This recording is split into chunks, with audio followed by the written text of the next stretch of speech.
Hello, welcome to a Christmas special of the Live Cost Construction Experience. I'm delighted this week to be joined by Lynn Lambe, who is the Director of Lynn Lambe Consultancy, Ireland's only dedicated construction marketing agency, which was founded by Lynn in 2018. Lynn founded the business after spotting a gap in the industry for a dedicated agency that focused solely on construction. Since then, she has worked with some of Ireland's leading clients, including KSN, DCT Group, Ashview Consultants, Light and Protection International, and many, many more. Lynn, you are very welcome to the Live Cost Construction Experience. How are you? I'm great, Kieran. Thanks a million for having me on. I'm very excited to be joining you for this Christmas edition today. Yeah, well, first of all, happy Christmas. Yeah, same to you. We love to get into the person behind the business. That's always where we like to start with this thing. So, where did your relationship with the construction industry start?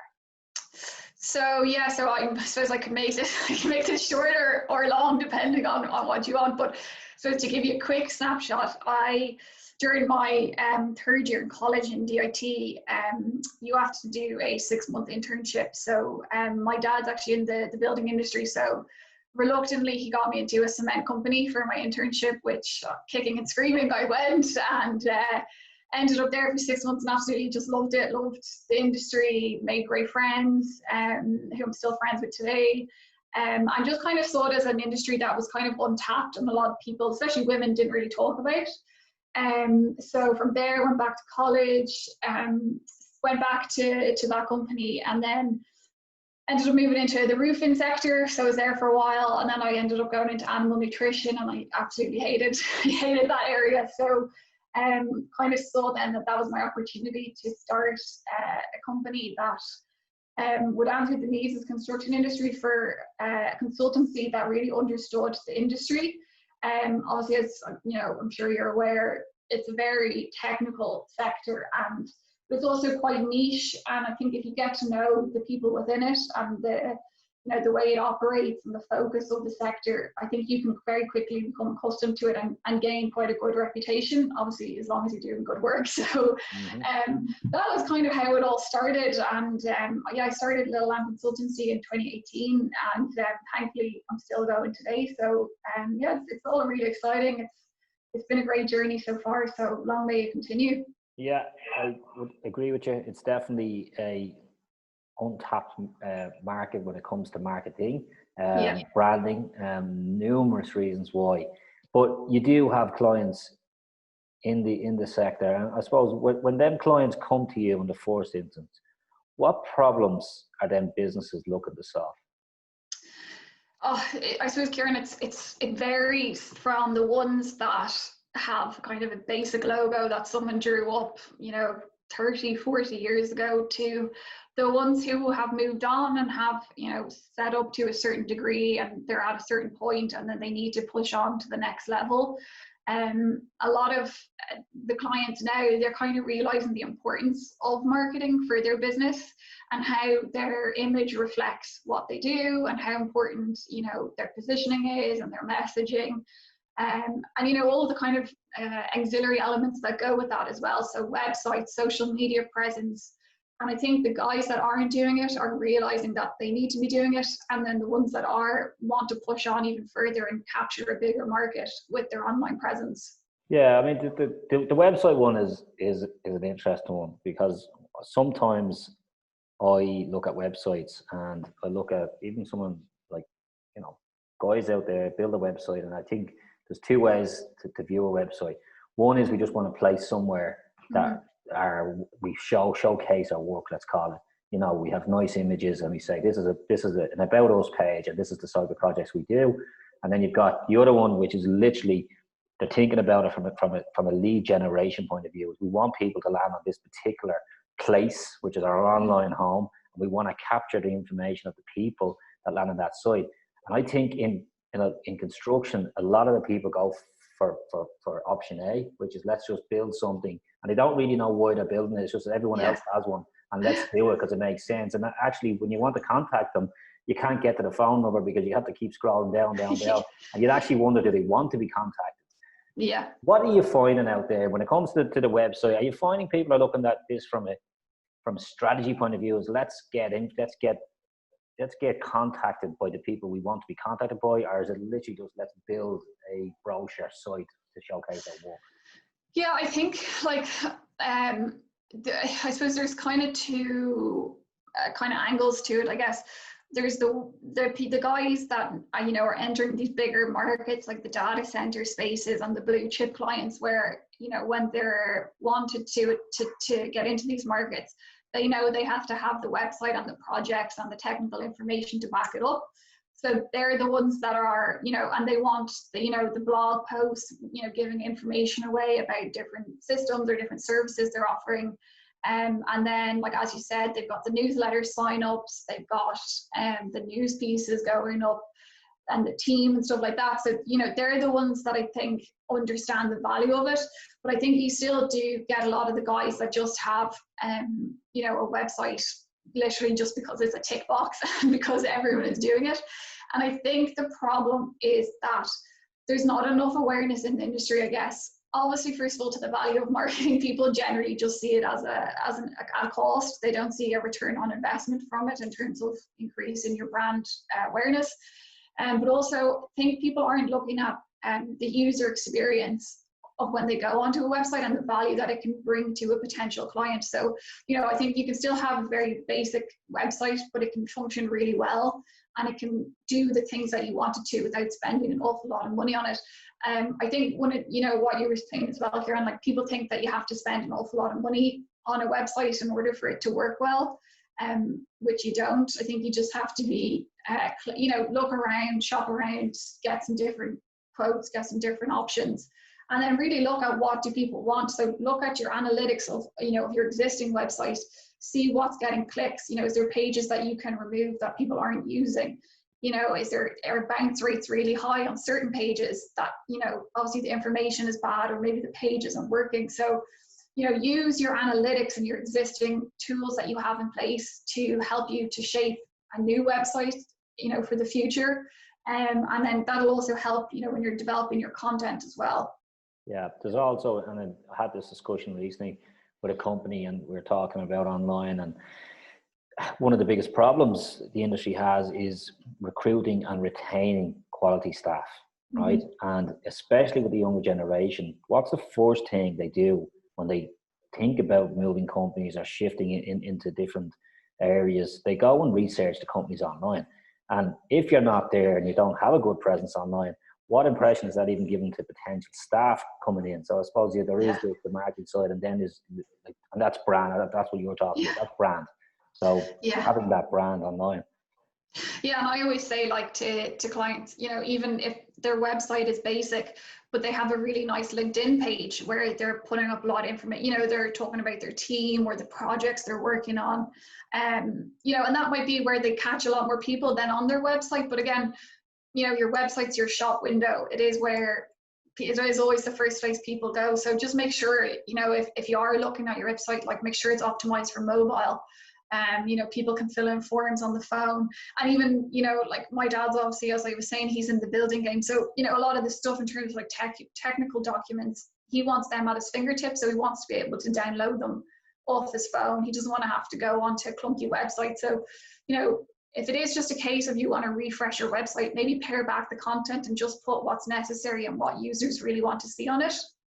Yeah, no, it makes sense. I mean, you talked about your dad there. I mean, I'm sure that generation would be from a traditional marketing point of view, yellow pages, banners, get good signage on your sites. Mm-hmm. Word of mouth is huge. I mean, when a company comes to you, are you throwing the differences up between traditional and online? I mean, is there still a place for traditional marketing? I don't think I think traditional and digital, I think they both need to blend together to create like a proper marketing strategy for, not just for construction, but for any company. Obviously, we were just talking about it, but like your digital presence is what everyone's looking at now. So I think the construction industry is still very traditional, and they are still quite slow to adopt even to digital technology. So your likes of BIM and stuff like that, it's a slow and gradual process. But for digital marketing, you know, if you have a bit of a budget that you can put into Google Ads, you know, I think it is really, really worthwhile, and especially if you can see that your competitors are doing it. I think the industry, they still like to go onto the trade press, and they still like to get a magazine at their desk, which obviously doesn't happen at the moment given the circumstances, but they do still like to go online and see, you know, the trade media and what's going on and who's in the headlines and what's happening. So I still think there has to be a blend of traditional and digital in order to, you know, to capture the entirety of the market. So I don't think you can do one without the other, I suppose, is the best answer to that question. Yeah, you've also sort of played around in a couple of different industries as well, and the podcast as well. You've touched on previously that you had other people on from deployed to industries. How does construction differ, do you think, to other industries? When we're looking at marketing, how does it differ to, say, some other industries? What do we need to be thinking about that's just completely different? Yeah, so I think as I mentioned earlier here on, people just see marketing in construction as an additional spend and that it's not required. But as people move online and your digital presence becomes more important, you know, I think you have to put a focus on marketing. Like I guess the perception at the moment in construction is that, okay, well, everyone knows who I am, so I don't need to do any marketing. But, you know, that's everyone that you know at the moment. It's not potential new people entering into the market. You know, you might have new products, new services that you've never showcased to these potential clients. So, you know, you have to put some sort of focus on your marketing in order to get ahead in the industry. Otherwise, you are just going to be left behind. Like, you know, the importance now of, you know, even say for the builders merchant sector, like the importance of your e-commerce is now, you know, bigger than ever. People need to be able to see, okay, can I get that screwdriver? Can I get that flooring in X builders merchants? So, you know, all that type of stuff is the industry evolving. So I think, you know, compared to other industries, it's very slow to adopt. But I think the realization that if you don't have some sort of marketing, you know, going on in the background, that you will get left behind. Yeah. And I think, you know, from my podcast of people that I've interviewed, that's definitely coming across. And, you know, the CIF especially, they're doing a lot of work to help people, you know, with kind of plans on how to, you know, to start marketing and, you know, different tips that they can give people if they want to start, you know, looking at, you know, different marketing options and websites and stuff like that. So there's resources out there. I think it's just, you have to want to get on board with it and not just see it as a cost. Yeah, I mean, there's no doubt that this year marketing would have taken a backseat in terms of people's priorities, because there was just so much other stuff going on that, you know, had to take priority. But you talked about tips there. I mean, how can companies plan ahead for 2021? Yeah, I think the best thing to do is, while there's a bit of downtime over the Christmas period, I would say just do maybe an audit on where you're at the moment.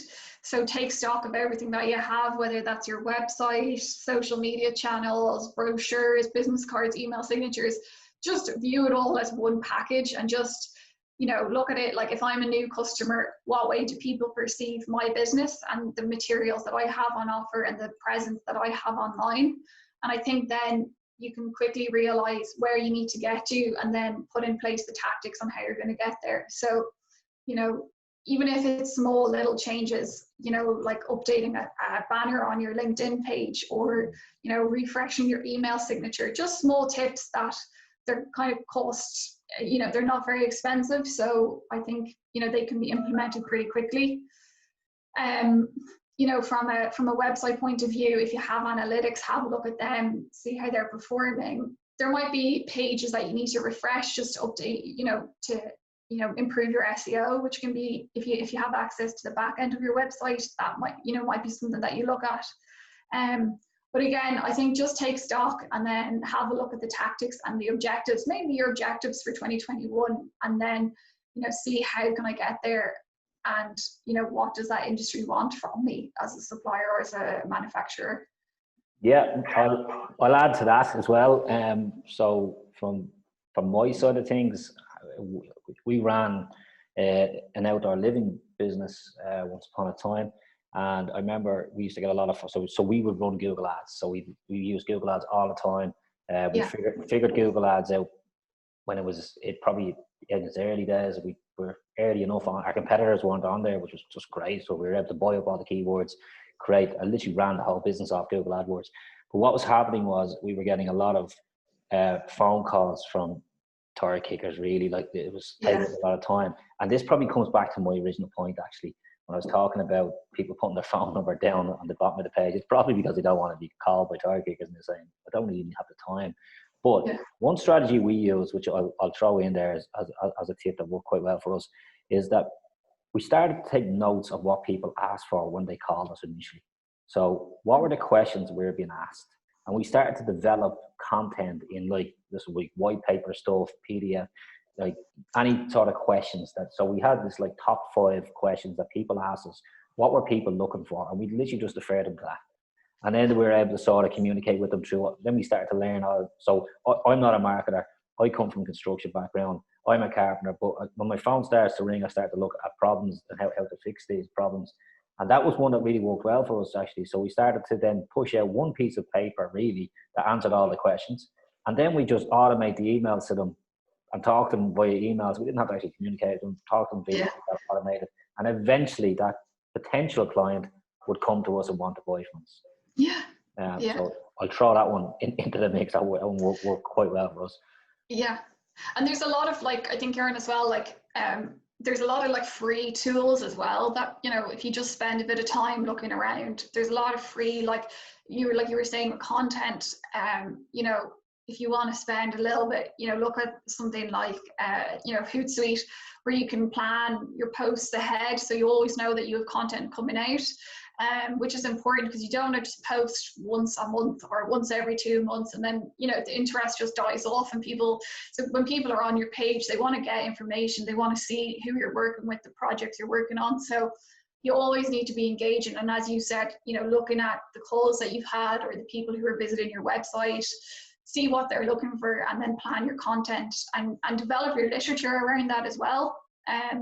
I think another thing is, like, try and move as much of your literature to online forums as you can. You know, e-brochures and you know, technical data sheets and e-flyers, they all, you know, that's the way everyone's moving now. Like the likes of business cards and stuff, they're starting to become obsolete.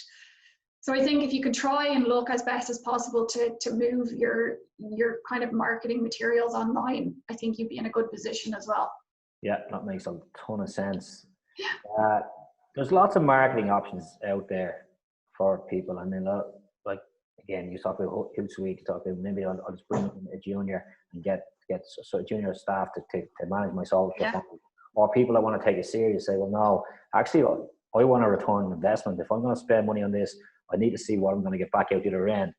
So that comes up a question: do I go in-house with a junior? Do I go out to a consultant like yourself?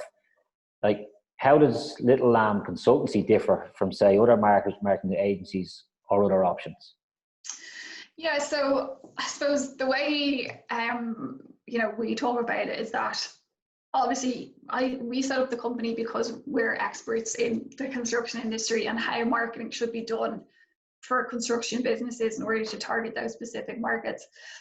We have a lot of technical knowledge. We know how things need to be written and broken down depending on who you're talking to. So, you know, that's the value that you get from working with us. And the way we work with clients is we don't just say, okay, we're just going to take this and we'll talk to you at the end of the month or after every 3 months. We want you involved in the process, and we want you to know how things are done, so that eventually you should be in a position to say, actually, no, I can probably look after that, or I have the knowledge now. And I think a lot of agencies tend to kind of blindside you and just go, okay, well, we'll do it. And then they come back with stuff that's not relevant or information that's not correct. So once you provide us with the information, we obviously build the necessary, frames, and then, we're able to deliver it for you. But we wanted to take you on the process with us, as opposed to just not involving you at all. I think if having someone in-house can be really good in terms of, implementing the marketing or implementing information from a consultant a lot quicker. But again, if you're trying to train someone up, and, it can take a lot of time, which is why, you know, we work quite well dealing with someone who has a bit of experience, and they can, you know, maybe learn from us about the different tactics and the different tools to use, and a strategy, and they can hopefully then implement a strategy. So I think if you have the resources for an internal person who's, you know, maybe starting out, has a bit of, maybe like yourself, has a bit of construction background, and is willing to learn and get on board, it can work really well. But, you know, I think going with normal agencies who don't have a construction background, it can be a waste of money. I don't think you'll get clear KPIs, and I don't think you'll get a clear understanding of what's been done and how it has been done either. So, you know, that's one of the benefits from working with us, is we have the knowledge, we have the team, you know, we have the expertise to make stuff happen and show you clear results. Yeah, we're a different industry. We definitely operate differently. So that domain knowledge, I think, is an absolute key to any marketing strategy. And yeah, I fully get it. Lynn, you've been great, and I really appreciate your time. Where can people learn more about yourself, the business, and the podcast? Yeah, so if you go onto the website, www.littlelambe.com, the podcast and all our information is up there. Or if you want to follow us on LinkedIn, Lynn Lambe Consultancy, we're up there. Or me, Lynn Lambe, I'm on LinkedIn as well. So connect with us on any of those platforms, and yeah, follow our journey. Brilliant. Lynn, again, happy Christmas, and thanks for coming on. We appreciate it. Happy Christmas, Kieran. Thanks a million for having me on. Cheers. Thank you.